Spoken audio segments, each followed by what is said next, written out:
I'm now going to share a little bit about our guests of honor before they take it away. Lisa Taddeo is the author of the #1 New York Times bestseller, Three Women, which she is adapting as a dramatic series on Showtime, and the novel Animal. She has contributed to the New York Times, New York Magazine, Esquire, Elle, Glamour, and many other publications. Her nonfiction has been included in the Best American Sports Writing and Best American Political Writing anthologies, and her short stories have won 2 Pushcart prizes. She lives with her husband and daughter in New England. Jojo Moyes is the #1 New York Times bestselling author of, and this is a long list, The Giver of Stars, Still Me, Paris for One and Other Stories, After You, 1+1, The Girl You Left Behind, Me Before You, The Last Letter from Your Lover, my personal favorite, The Horse Dancer, Night Music, Silver Bay, The Ship of Brides, and The Peacock Emporium. Also a screenwriter, Jojo lives in London, England. We are so excited to have Jojo and Lisa joining us in conversation tonight. So without further ado, I'm gonna let them get started and we'll be back later for the Q&A. Take it away. Thank you. Thank you so much. Wow. So I just want to say that I know Jojo is one of the not only greatest authors, but also one of the coolest people I have met since I sort of published my own book. And she's just, to be able to read the work of someone that you are such a fan of, and then to also be able to have this conversation with you about your work is just one of the greatest parts of my own success in the world, has been this sort of a thing. And this book is truly, like I was saying it before we clicked on with a bunch of people, I inhaled this book. I love all of Jojo's books, every single one. This one is just, I don't know. I mean, I think when I've heard you say in an interview, Jojo, that you were looking for something a little bit more, you were looking for more uplifting things to take in, with sort of the, I don't know what we've all been through for the past couple of years, but I heard it wasn't good. And so you wrote something that was sort of in line with the sorts of things you were after. And I similarly was after the same sorts of things. But this book has, it's just so, it has everything. It has an uplifting story, but it's also heart racing, pounding adventure, and just says so much about female friendship and womanhood and being a woman in your 40s and everything. I'm utterly enchanted with this book. And it's just, it's hard to pick a favorite, but because I just read this, I'm just like, I loved it. I love Giver of Stars, that's it. Anyway, I love this book, everyone. This is the book that you buy for all of your best friends. Like, that's what that book is to me.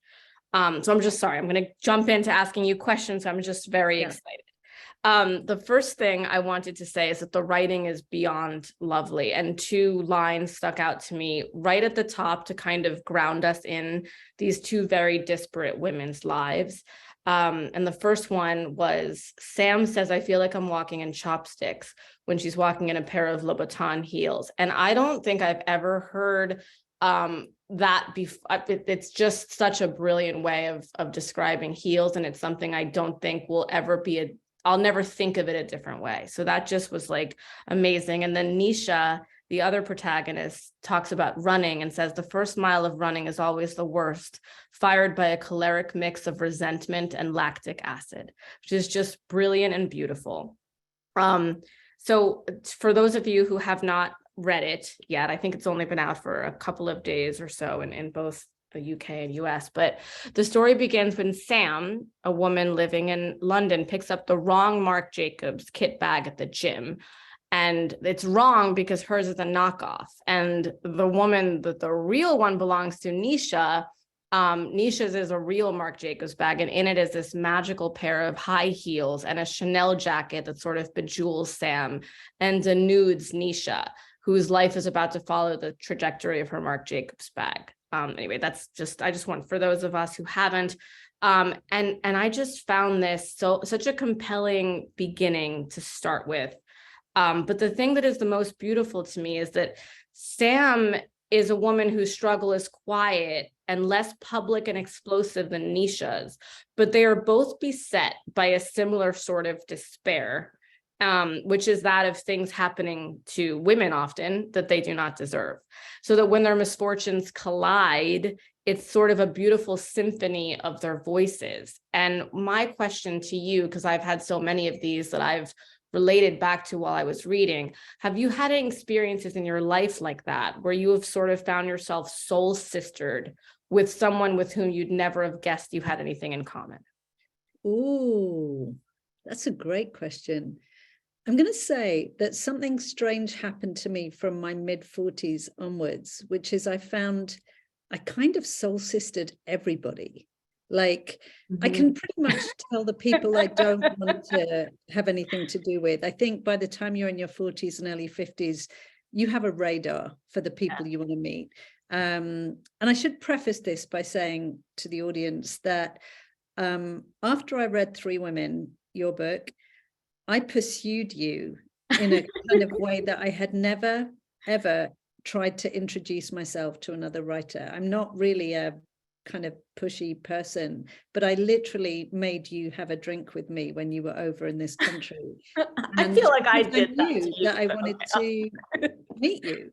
And what I find about this age is that in your 20s, there's a sort of level of anxiety, and I don't want to say competitiveness in terms of women fighting over things, but there's that competitiveness of, am I on the right track? Am I catching up with everybody else? Am I getting engaged? Am I getting an apartment? Am I getting the job that's going to lead to the thing that I want? There are all these markers that are set for us. Am I going to get married? Am I going to have a baby? These markers just don't really exist for men in the same way. And so when you meet women, you're kind of instantly trying to assess that where they are on all these ladders. By the time you get to your 40s and 50s, and I have said this before, but everyone is a survivor of something. Everyone has had to deal with something terrible, whether it's loss, divorce, death, being bypassed at work, just terrible things happen in life. And I find that there's this instant compassion, instant empathy, and also a kind of determination to not do small talk, to just clear away the rubbish stuff and get straight into the meat and gristle of everybody's lives. And so I find I go to, I don't go out that much, but I went out to a dinner party of just women, quite kind of high achieving women a few weeks ago. And I felt a little bit intimidated walking in because I only knew a couple of them. And by the end of it, I knew everybody. I just knew everything about their sad marriages, their divorces, their anxieties, their moving countries, their kids with depression. And it was beautiful because everyone was just great to each other. Like, we'd all been through something, and maybe this is a post-pandemic thing as well. We've all survived, those of us who are still here, something just terrible, and we're kind to each other. And so, yeah, I don't think there's been one particular person. I feel like I gained a kind of nation of women. I hear that completely and 100%. And I think what you say is so true, that by the time we get to our 40s, we have all survived something. And those markers and what's great about this book is that the markers are like, Nisha still cares about the markers in some way, because she sort of has to. Nisha, just to give a little background, is married to a very, very wealthy man. And is cognizant of how other women, younger women, are sort of sniffing out where she is in the pecking order of his attentions. And so what's interesting about her as a character, one of the many things, is that she's still, even though she's over that sort of hump and she's kind of got this evolved sense of the way that everything should be, she's still under the thumb of it financially. And that's the thing that's so compelling about her story, is when everything gets stripped away, we really meet Nisha as she is, and see her for all the power she does still have. But that's what that's the first, when you said that, the idea of the loss, and these women have had all of this loss, so that then when they come together, there is that soul sistering is just it. And I think it's so beautiful, the idea of soul sistering a nation, because it's what is available to us, I think. And I think that this book, what I loved about it was that when you strip away politics and socioeconomics, these little pesky things that really don't, I mean, they mean everything, right, to us all day long, but they also mean absolutely nothing in the grand scheme of things. And that's not where women meet each other. Exactly. At this point. We're just exactly. like, and I just things like, I find now when I meet other women, people are so nice to it. They're like, you look great, you know, you look great, and how are you doing? And it's just very genuine in a way that I don't remember feeling before. And I feel like there's a great consolation. You know, there's some pretty rubbish things about being this age, you know. Nora Ephron got it right. I feel bad about my neck every single day. But the consolation of other women is something that I never expected to loom as large in my life as it did now. And, you know, I had a really bruising few years. It wasn't just a pandemic for me. I had death, divorce, you know, the whole shebang. And I had women kind of coming out of the woodwork, like some great friends, some old friends, but also some people I didn't think I knew that well, but who just checked in by text. You were one of them. And it showed me, I don't know, it really meant something. It really, you know, it's real and it means something. And I think that that's something you can only grasp at this age. I think it's harder to grasp it when you're in your 20s, when different experiences have happened to you. Yeah. And it makes it, and people make it impossible for us to grasp it in our 20s. It's almost like you have to live to get past all the people who want to keep you in that fighting time. Wow, that's so powerful. Which character, this is something I was wondering the whole time, because I was like so engrossed in each of their stories, but I was wondering which character and I'm sure it probably changed throughout, but which one you enjoyed writing more, not even just which one you kind of were like, oh, I need to get back to that. Like, did that? I loved writing Nisha, and I loved writing Nisha because I'm a terrible internalizer of things. If something goes wrong, I'm a self-punisher. I think I should have done this, I should have done that, I should have worked harder. Maybe if I'd done it this way.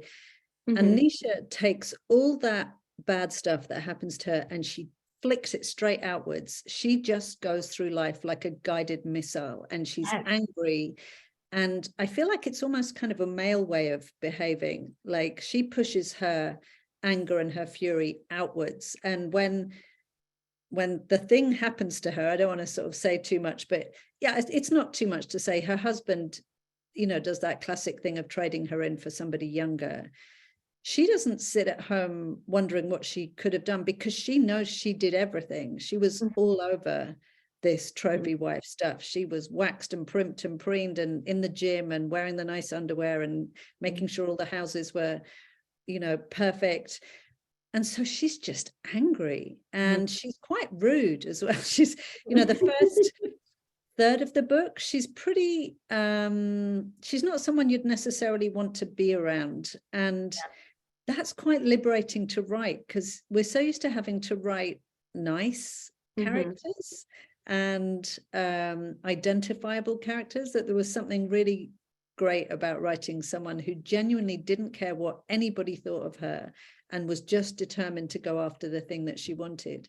And I should say, you know, Nisha's not one-dimensional. When you go through the book, you'll start to realize why she is the way she is. And hopefully she may become a little bit less unpleasant in the reader's eyes. But I loved her. I loved her all the way through. And I fought back against various editing attempts to make her nicer or more relatable, because I feel really strongly that as long as a character is compelling, they can be unpleasant, but you have to want to care to see what they do or say or whatever. But Sam is much more of an every woman, and she is what I don't know if you have the same expression here. We call it the squeezed middle. I think it's also the sandwich generation, where I've never heard that. you're looking after kids, you're looking after elderly parents. In Sam's case, she's looking after a depressed husband. Her best friend has been through cancer treatment, so she's anxious about her boss is decided she's a waste of space in the office because she's doesn't fit what he thinks a woman in the office should be. And so she's lost herself. She stopped thinking about her because she's busy worrying about everybody else, which I think are the sort of polarized ends of the middle-aged female experience. But it was fun to write them both. But yeah, Nisha was the one I kind of relished getting back to. I'm really happy that you pushed back against those things, because I think against the editing aspects of wanting to make a character more likable. Obviously, I know what that's like, but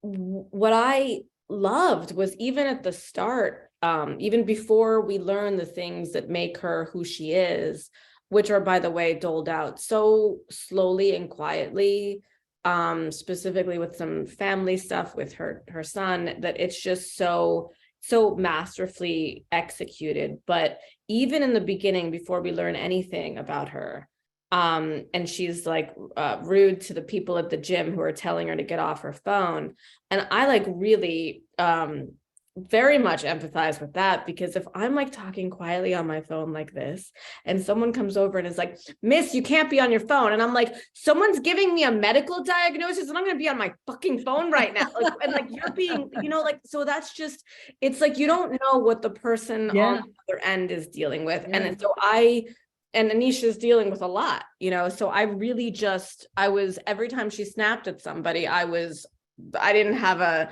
every part of me was like, yeah. But maybe I'm also not, the person that your editor is worried about offending, so that might be an issue, but I love her.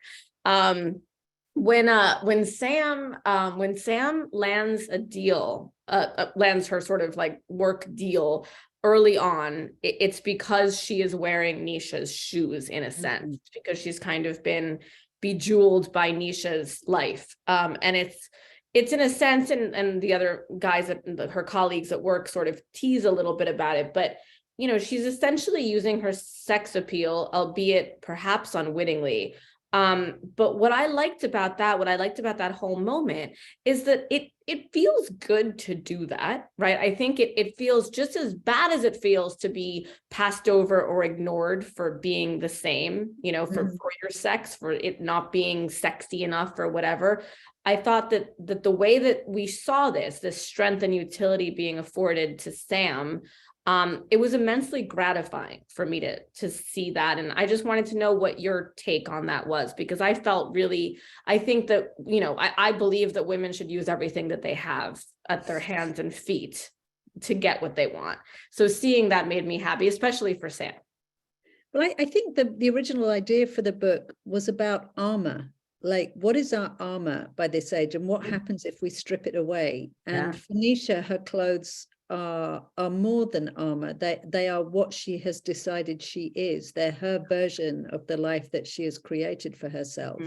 And yeah, I think, I wear sneakers and boots pretty much 95% of the time, but I cannot deny that if I put on a pair of kind of spike heels to go into a meeting or an event, I stand differently, I talk differently, I am just a different, I don't know, I mean, it feels wrong to say powerful, because as Sam says, am I letting down the sisterhood? But I feel like modern feminism is about being who on earth you want to be at any given time, without judgment, without censure. And, it's fun. And there's little enough that's fun about being a woman half the time. So, yeah, if you can get a deal because someone is completely distracted by the sight of your heel, moving gently in circles, then as her male colleague says, you use the weapons at your disposal.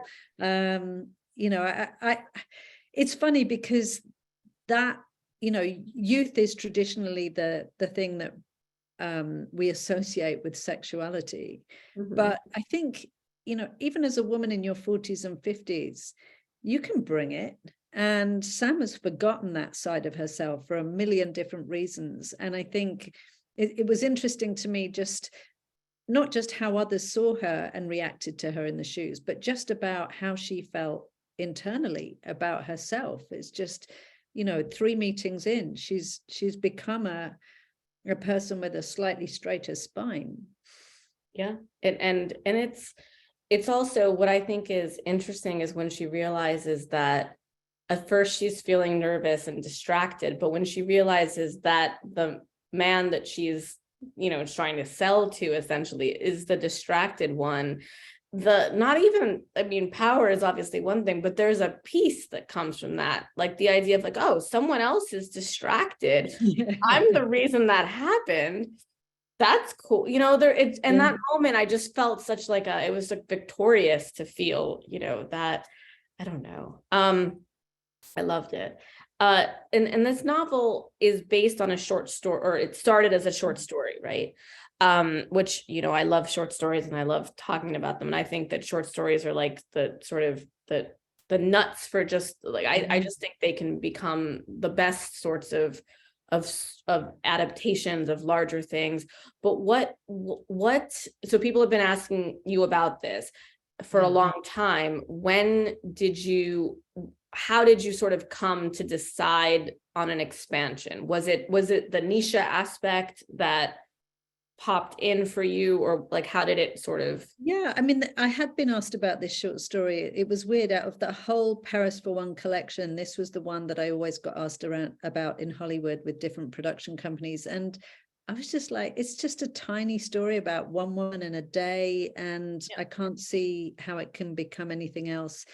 And then I can't even remember what caused it. I think it might have been because I'd been discussing ideas with a television executive, and she was talking about it. And I suddenly thought, well, what happened to the woman whose gym bag she took? Right. And as soon as I saw it as a story of 2 women, it was like it just came to me in a rush, because my favorite stories are those kind of capers, like everything from Vanity Fair, where you have Becky Sharp and Amelia crisscrossing in fortunes and life, all the way to, one of my favorite films is Desperately Seeking Susan. Yes. Where you have 2 younger women, very different, who almost swap lives through a pair of earrings and a jacket. And then, I realized what it actually was trading places for menopausal women. Oh, that's great. But there's a kind of joy to those stories, because they're hyper real. Nobody's expecting kind of something kitchen sinky and gritty. It's fun. I wanted to write something plotty where the reader couldn't tell where you were going to go next, and it was fun to write. Well, it's equally fun to read, but on top of that, it also, beyond being fun, it has these real, like, just genuine truths about being a woman and female friendship. There's a line, I think I wrote it down, about female friendship. Female friendships were febrile, prone to little explosions, frequently leaving you feeling like the ground was shifting under your feet in ways you couldn't quite fathom.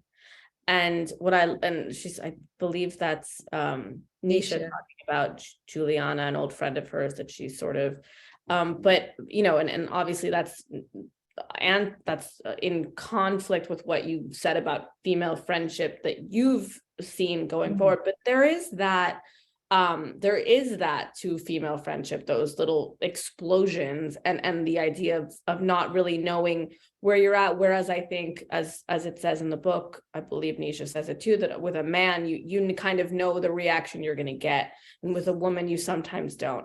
And I think that's what's so exciting. And you mentioned the book being plotty, but there's also that aspect of being decentered, because you're like, oh no, there's 2 women at the helm here, and they might do something like kind of like, I don't know what they're going to do. And so that was the other aspect of it that just felt and indeed Nisha does, obviously I'm not going to give any spoilers, but Nisha does do a lot of decentering things at the end that you're like, whoa, and it's just like a bunch of little explosions that are exciting. And anyway, I'm sorry, I won't say more about that.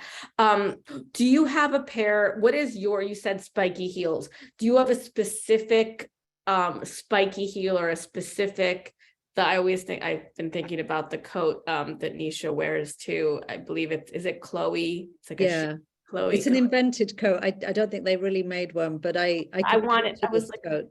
I wanted that coat.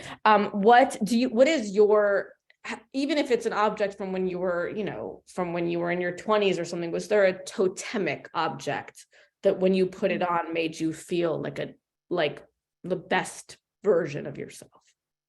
I think there is actually, and I still wear it quite often. And it's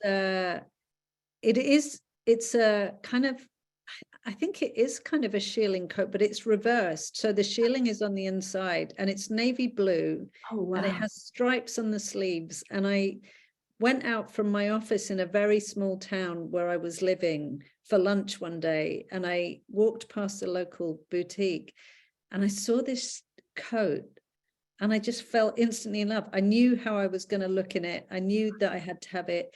It was horrendously expensive. I mean, yeah, I think it was basically my lunch budget for 6 months. and I bought it and I wore it, and I think I didn't take it off for about a year. And I still have it, and I think I'll have it forever because it's not in fashion. It's not, out of fashion. It's just a kind of quite unusual navy blue kind of leathery coat with stripes. I can't I'm not really selling it. Send me a picture, obviously. Okay, I will. But it just always makes me happy. And the only other thing I've got shoes wise is when I first came over to New York to promote Me Before You, before it had come out, my publishers arranged a lunch for me with a load of important journalists and magazine editors. And I'd brought over a vintage purple dress and a pair of shoes. And something happened to that vintage dress in its suitcase on the journey over. I don't know if it was the air compression, but when it came out, it smelled very vintage, like it just, and I just thought, I cannot wear this dress to a bunch, to have lunch with a bunch of really high profile, stylish New York women. So I ran to Saks Fifth Avenue and I just went to one of their kind of, sales ladies who are all brilliant, just help me. And they basically, I came away with a very plain black 3/4 length dress, a kind of very bold yellow jacket, and a pair of Jimmy Choos that were grey tweed with black patent spikes. Ooh. And I felt like $1 million in those shoes. And they're my kind of go-to shoes for when I want to feel like I mean business. But I just moved house in October. And when I went to find these shoes to use them for a promotional video, they've gone. And somewhere in my house move, the best pair of shoes I ever owned have disappeared. And I'm feeling like I have such sadness because they were my totemic shoes. They were my power shoes and they've gone. Oh God. And now there may be a really burly removals guy trying to squish his feet into them. Yeah, it's made me really sad. That sounds like that's a tragedy specifically because of this latest. You need it. You're going to need to get somebody else's shoes. I'm going to have to get busy on eBay and try and find an old pair of them that I can buy. Yeah. Well, I'm sorry. I hope that they're found. Thank you. I hope you feel for me in my loss. You do still have the jacket, so we're okay. We're a little. I do. Yeah, and it's probably more useful on a day-to-day basis.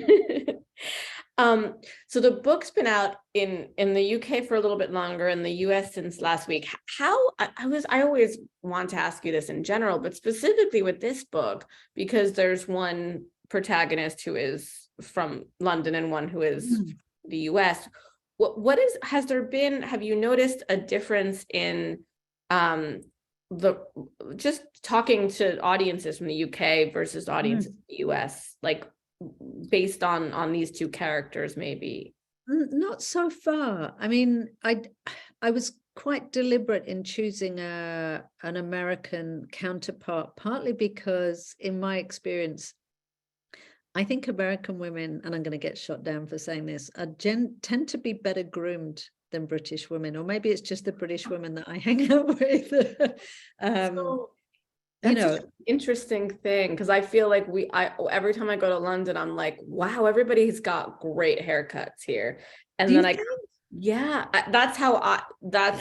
I'm always like, whoa, the haircuts. That's like my number one, like, but I understand. Anyway, I'm sorry. I'll let you continue getting shot No, but down. I want, in terms of like polarizing them, I just know, I don't know, I'm at that age, I'm 53 now, where every now and then I run into a bunch of women that I haven't seen for 5-10 years or something.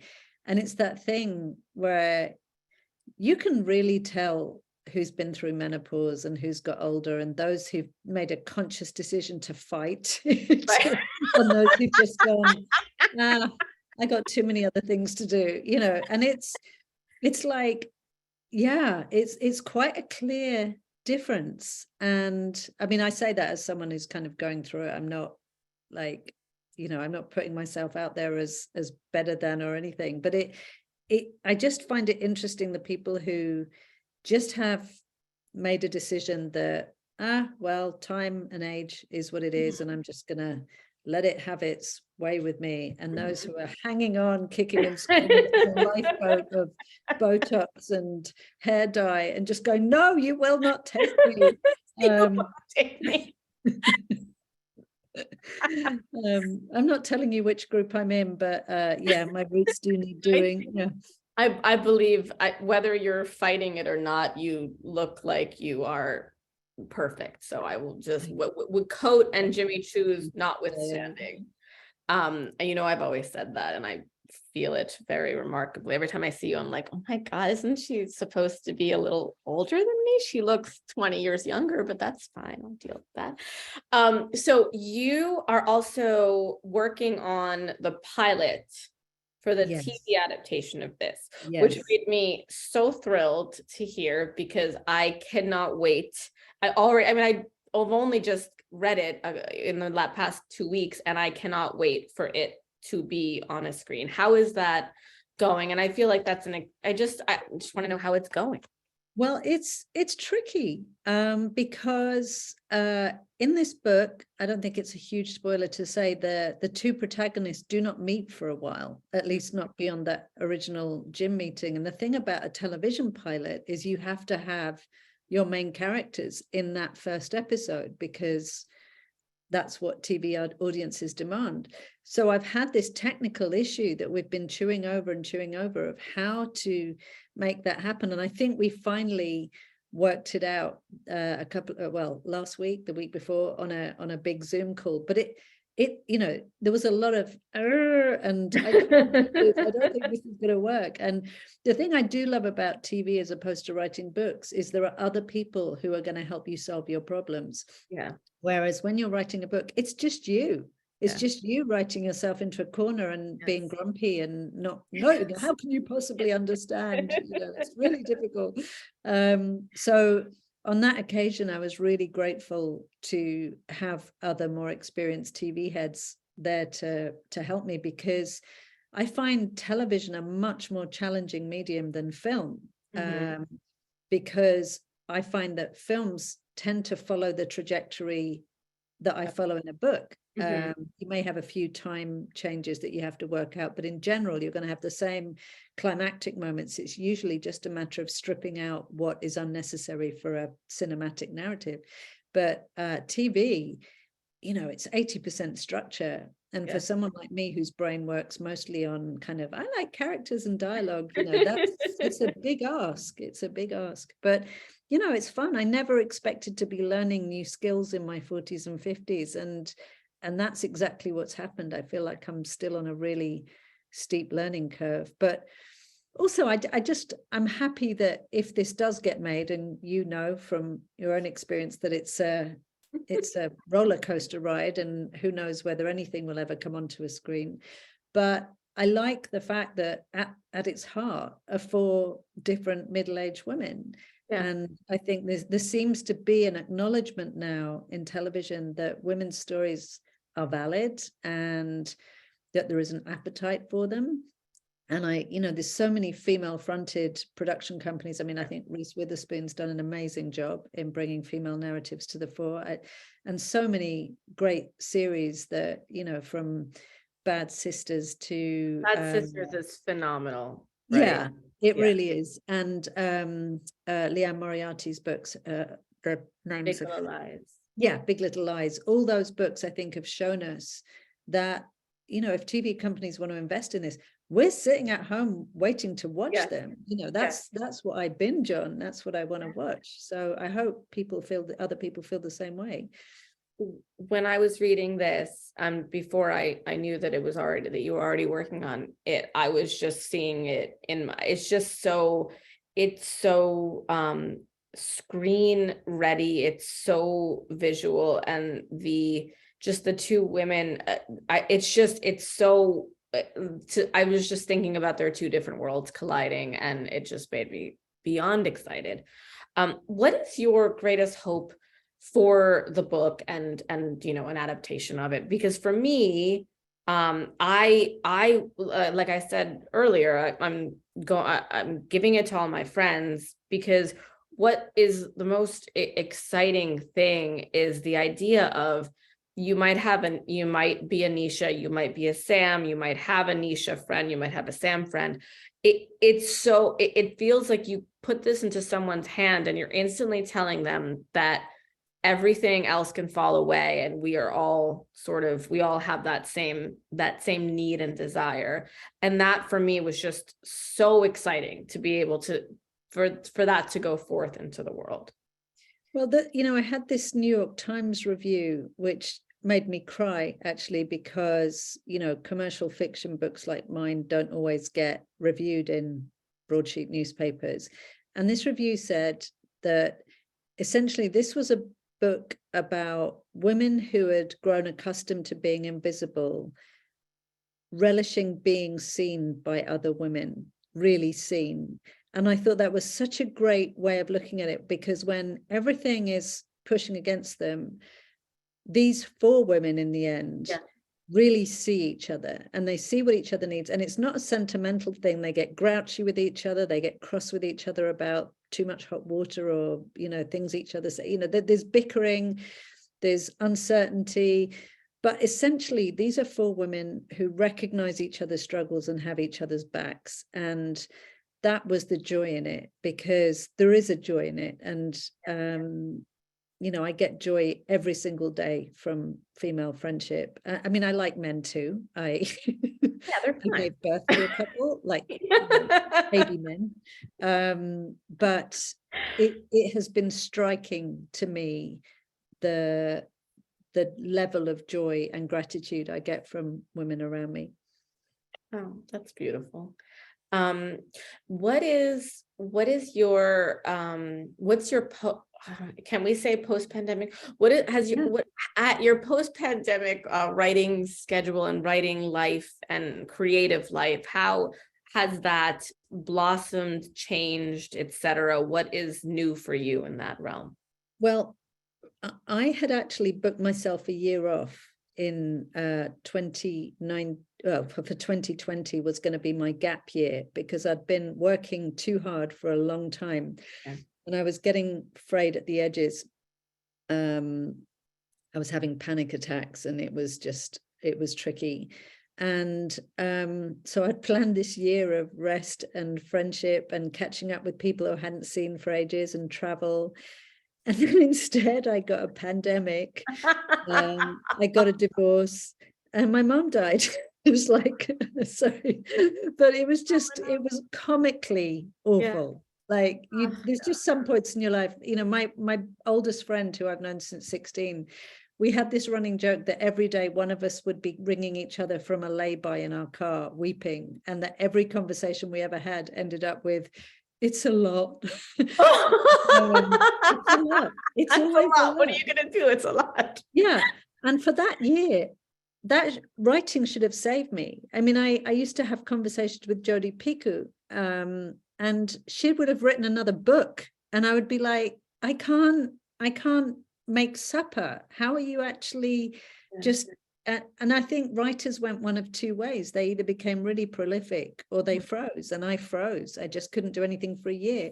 And I think the thing that got me out of the rut was I wrote a short story called Lou in Lockdown about the protagonist of Me Before You, just a kind of 10,000 word story that we put out on the publishers' websites for free, just to kind of cheer each other up, because we didn't know if it was the end of the world at that point.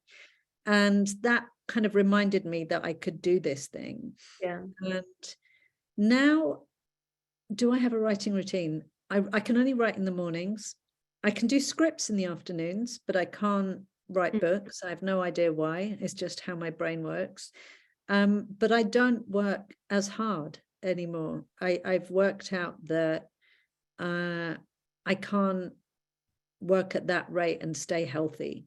It's just not good for me. And so every morning now, before I start work, I walk my dogs on Hampstead Heath, which is a kind of 10-minute walk from me, and it is gorgeous. And we stay out for about an hour and a half, and half the time I get to meet my best friend with her dog, and we get a coffee. And after years and years of living in a very remote location and only working or doing my family, that feels like a luxury to me. That the connection feels like it actually feels like a gift, kind of every time I do it.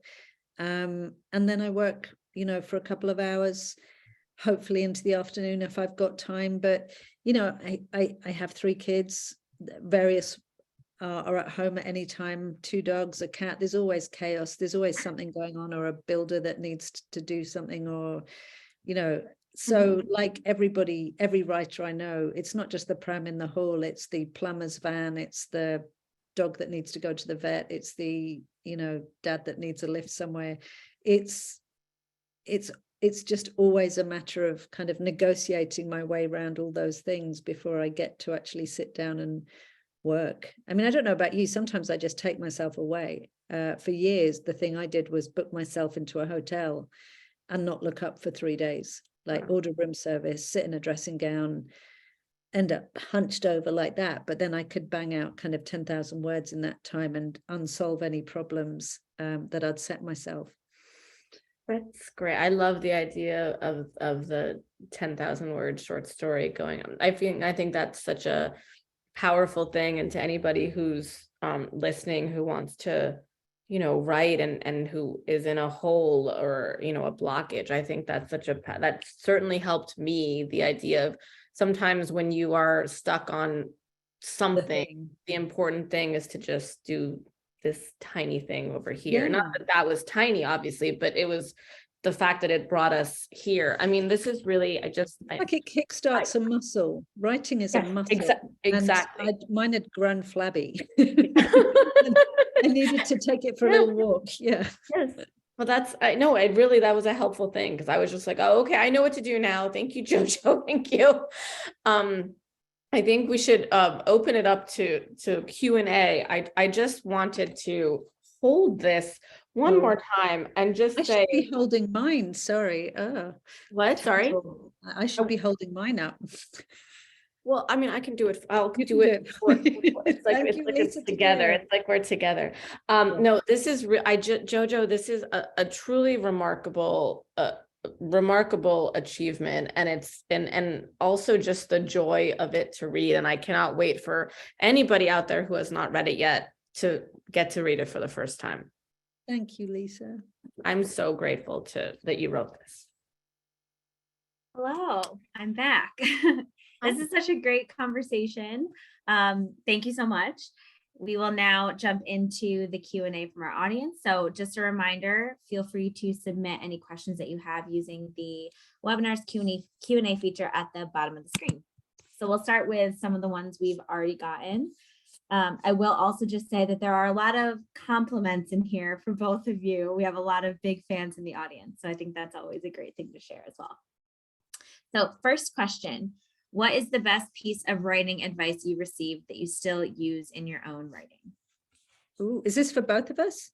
Yeah, I think I would love to hear from both of you, and I'm sure our audience would too. Okay, mine's related to the last conversation that we just had, which is if you get stuck, skip to the next bit, skip to a scene that you're looking forward to writing. And then what I found is that often when you do that, you don't even need to do much in terms of the one that you got stuck on. Sometimes you can just leave it.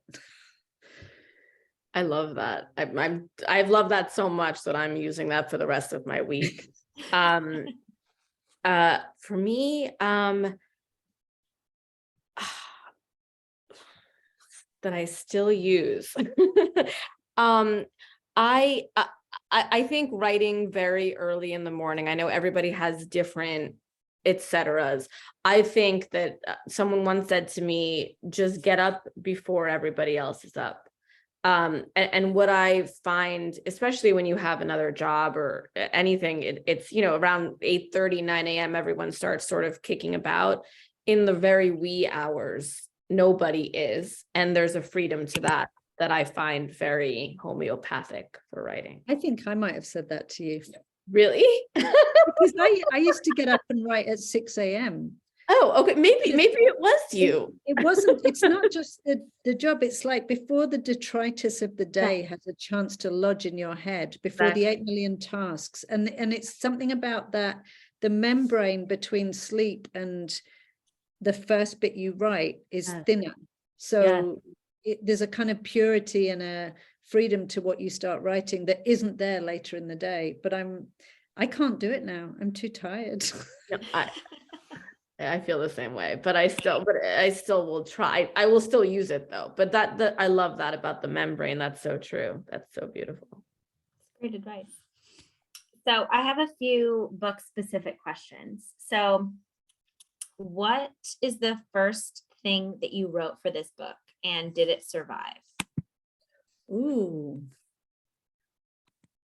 Well, I think it's not the first thing I wrote, because the first thing I wrote was actually to lift that short story and start hacking away at it. But there was an idea that came as the first thing in the book, which was so far-fetched and ridiculous.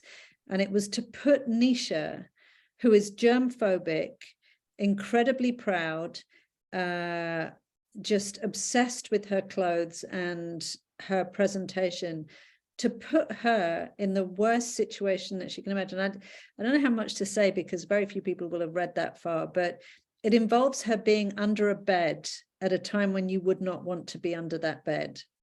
And she's surrounded by dust bunnies and all sorts. And it made me laugh to think about it. And I thought, I need to write that. And again, it was one of these things I slightly had to fight for, because it is hyper real. It is far-fetched. It's a kind of piece of nonsense, but it was so much fun. And it was necessary to take her to her absolute lowest point to get to that part of the book. I love that. This is a great question. Was it a conscious choice to give both Nisha and Sam a strong female friend, so that when they eventually meet, there is more balance? I feel like without the other two, Sam would have been completely dominated by Nisha. Interesting. Do you know, that wasn't a conscious choice. I think sometimes I make decisions with my subconscious that work without me realizing that I'm doing it. It's the reason why my previous editor would never let me do a creative writing course, because she said, if you think about it too much, you'll stop doing it in the way that you're doing it now. I still slightly want to go on one though. No, I didn't do that consciously. I knew that I wanted Sam to have a best friend because I wanted to show a side of her in the way that she spoke to her best friend that we don't see anywhere else. They're quite kind of sarcastic and rude to each other in a loving way. And that's how me and my oldest friend speak to each other. Maybe it's an English thing, but I think Jasmine's friendship with Nisha was there to show her what friendship could be, because she'd been suspicious of other women. She didn't consider herself a woman's woman, but also to kind of break down some barriers and soften her a little, so that we saw a side of Nisha that we wouldn't normally see. So no, it wasn't conscious, but that's a really interesting question. Yeah. see. Good question for both of you. Do you ever feel self-doubt? And if so, how do you move past it and not let it block your creativity? Never. Just kidding. Fake it till you make it, right? I mean, yes, I experience self-doubt all the time. I also think that if you don't, someone, to paraphrase another writing advice, someone once said to me that if you, and perhaps this is something other people that people know, but if you aren't scared, it's probably not important to you and not going to be good. Ooh, that's good. Oh, I don't know. I mean, maybe that's just something we say to ourselves when it's not good. But no, I think I really do. I love that, and it has helped me personally. That's great. I like that. Yeah, every time I start a book, I have no idea how I did the last one. It's like giving birth, it just, you're like, what is this thing? How did I start? The difference is now, I have tools, I have tricks and tools that I can use.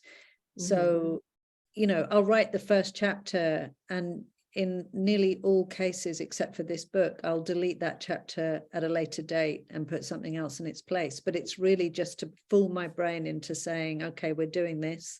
Yeah. But no, never. I mean, I never reread my own books, because all I see are the faults. All I see are the things I want to change, and it's too late, and that's unbearable. So I think there's only one, the only book I ever wrote that I think I would barely change was Giver of Stars. And that was the book that I felt I kind of birthed rather than wrote. It was quite a strange experience, but no, I don't know. I mean, ask me if we ever managed to write another one, right? Oh, jinxed. Yeah. So I think that this is always a great question to end on. But for both of you, what books are you reading right now? And also, what are some of your favorite authors or book recommendations for our audience? Lisa, do you want to go first, or shall I? Sure. I just the other book that I've loved, the two, truly, this and Signal Fires by Dani Shapiro have been the two books that I've just recently read that I'm utterly taken with, can't stop thinking about. And there's a book on criticism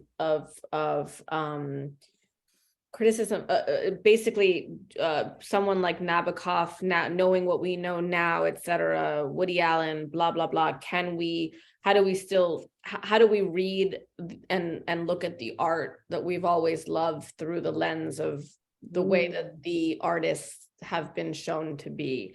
And that's called Monsters by Claire Dederer, and I think it's awesome. I'm gonna read that.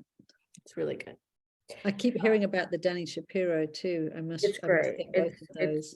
It's great, and it's honestly it's great. There's there's not much similarities in plot or anything like that, but the similarity between someone else's shoes and Signal Fires is the feeling of, oh, this is a novel. And that's just exciting to have, like, a book that you just want to keep, like, you want to read it every night. It's fun and it's beautiful. Yeah. Thank you. Okay, so I've just read a non-fiction book called Conversations on Love by Natasha Lunn. Oh yeah. Which is, I think she did it as a blog for ages, but she interviews lots of really smart people, from psychotherapists to writers, about their experiences of different kinds of love, whether it's familial, whether it's sibling, with your friends, romantic love, and our expectations and how we frame it. And I'm making it sound really pedestrian, but it's the kind of book you find you've earmarked every other page. And my daughter asked what I was reading. She's 25, and she ended up reading it, and she just felt it was a kind of revelatory book in terms of how it made her reassess the messages. And anyway, so that was great. And I've just finished last night Lisa Jewell's new one, which is called None of This Is True. And it's a Uh-huh. really dark thriller, but psychological thriller. And Oh, cool. I'm it gonna got watch so, that. it's so good, but it got so dark that I had to stop reading it at night until the last kind of 50 pages where I couldn't not read it at night, Oh, but wow. thoroughly spooked myself and probably had quite dark dreams last night. But I think she's so good at writing modern characters that you haven't seen before. So I don't know when that's coming out in the States, but I imagine it'll be pretty soon. But Can't wait. that's a page turner. Like, you're just, I have to know what's happening. And that's a kind of psychological battle between two women. Oh, that's But cool. so clever and so interesting. Yeah. Oh, I'm excited. I'm gonna get that.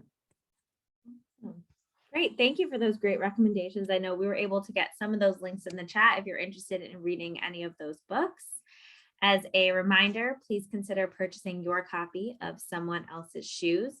Links to purchase can also be found in the chat box. Thank you again, Jojo and Lisa, and thank you to everyone who tuned in virtually. I hope you have a wonderful evening.